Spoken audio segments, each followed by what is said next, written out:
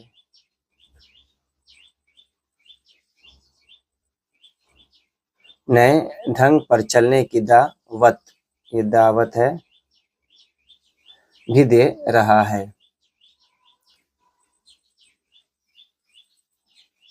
غرض یہ ہے کہ اقبال نے غزل کی قدیم روایت کو نیا انداز اور فکری تازگی دی اور غزل کے دائرے کو وسیع کیا۔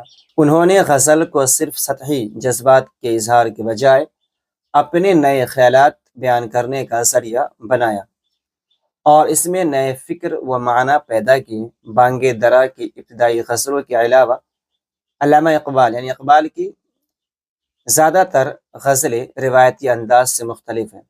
انہوں نے عورت کے حسن و ادا کے بجائے زندگی کی اچھی قدروں، پاکیزہ جذبات اور بلند خیالات کو اپنی غزلوں کا موضوع بنایا۔ ان کی غزلوں کا لہجہ سنجیدہ ہے اور ان کے فکری نظریات سے پوری طرح ہم آہنگ ہے۔ رشید احمد صدیقی نے بھی اسی حقیقت کی طرف اشارہ کیا ہے۔ یہ اقتباس ہے، اقبال نے بڑی محنت، تلاش، تجربہ اور تراش و خراش کے بعد اپنی غزلوں کے لیے ساز اور سانچے بنائے۔ آئے ناظرین، آگے دیکھیں، ویڈیو پسند آ رہی ویڈیو کو لائک کریں، کمنٹ کریں، بیل آئیکن کے نوٹیفیکیشن کو پریس کر دیں تاکہ ہر آنے والی ویڈیو آپ تک صحیح سلامت پہنچ سکے۔ آگے دیکھیں، اس طرح اقبال نے غزل کے مواد کہتے ہیں مضمون، اور ہیئت یعنی شکل، دونوں میں خوشگوار تبدیلی پیدا کی۔ انہوں نے غزل میں ایسی تازگی، اثر اور خوبصورتی پیدا کی جو پہلے کم نظر آتی تھی۔ ایک طرف غزل کے موضوعات کو وسیع کیا تو دوسری طرف تشبیہات و استعارات میں بھی جدت یعنی نیاپن پیدا کیا۔ پرانی روایات میں نئے عناصر شامل کر کے غزل کو زیادہ مؤثر اور دلکش بنا دیا۔ اقبال کے ان تجربات نے غزل کے بے شمار امکانات کو سامنے لایا۔ آل احمد سرور بھی اقبال کی غزل کے جلال و جمال مطلب شان و خوبصورتی اور قوت و توانائی سے متاثر ہو کر لکھتے ہیں۔ یہ اقتباس ہے، اردو غزل جہاں تک پہنچ سکتی تھی اقبال نے اسے وہاں تک پہنچا دیا۔ اس کے بعد کی بلند فضا میں غزل کے لیے آگے بڑھنا مشکل ہے۔ اس مقام کے بعد شاعر کو غزل کے بجائے نظم کے میدان میں اپنی پرواز جاری رکھنی چاہیے، یہ آل احمد سرور نے کہا تھا۔ آئیے اقبال کے کچھ منتخب اشعار یہاں لکھے جاتے ہیں جو آپ کے امتحان میں کافی معین و مددگار ثابت ہوگا، کافی ہیلپ فل ثابت ہوگا۔ متاع دین و دانش لٹ گئی اللہ والوں کی، یہ کس کافر ادا کا غمزہ خوں ریزی ہے ساقی۔ دوسرا شعر ہے، گے سوئے تابدار کو اور بھی تابدار کر، ہوش و خرد شکار کر، قلب و نظر شکار کر۔ ایک اور شعر دیکھیے، نہ پوچھو مجھ سے لذت خانماں برباد رہنے کی، نہ پوچھو مجھ سے لذت خانماں برباد رہنے کی، نشے من سینکڑوں میں نے بنا کر پھونک ڈالے ہیں، اور ستاروں سے آگے جہاں اور بھی ہے، ستاروں سے آگے جہاں اور بھی ہے، ابھی عشق کے امتحان اور بھی ہیں۔ اور یہ غزل کا مطلع ہے، کبھی اے حقیقت منتظر نظر آ لباس مجاز میں کہ ہزاروں سجدے تڑپ رہے ہیں میری جبین نیاز میں۔ ناظرین، امید کرتا ہوں کہ ویڈیو آپ کو پسند آئی ہے۔